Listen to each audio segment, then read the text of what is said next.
પ્રાકૃતિક ખેતીની હિમાયત કરતા ગુજરાતના રાજ્યપાલ આચાર્ય દેવવ્રત લોકોને કહી રહ્યા છે કે હવે ફેમિલી ડૉક્ટર નહીં પરંતુ ફેમિલી ખેડૂત શોધી લો કે જે પ્રાકૃતિક ખેતી કરતા હોય। વડોદરાના શિનોરના બાવળિયા ગામે પ્રાકૃતિક કૃષિ પરિસંવાદ કાર્યક્રમમાં આચાર્ય દેવવ્રતે હાજરી આપી હતી અને ખેડૂતોને પ્રાકૃતિક ખેતી તરફ વળવા હાંકલ કરી હતી। તેમણે જણાવ્યું હતું કે રાસાયણિક ખેતીને લીધે બીમારીનું પ્રમાણ પણ વધી રહ્યું છે, ત્યારે એ જરૂરી બને છે કે લોકો પ્રાકૃતિક ખેતીથી એવી રીતે જોડાઈ જાય કે ફેમિલી ડૉક્ટર રાખવાનું જ ભૂલી જાય। તેમણે એ પણ જણાવ્યું હતું કે પ્રાકૃતિક ખેતીને લીધે બીમારી ઘટતા ડૉક્ટરની જરૂર ઓછી પડે છે।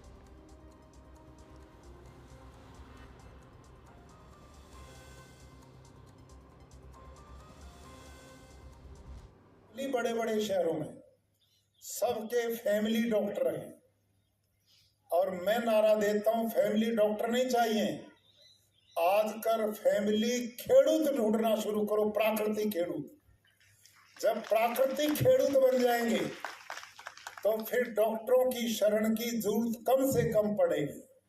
जब बीमार ही नहीं होंगे तो आपका खून पसीने का पैसा सारा बचेगा।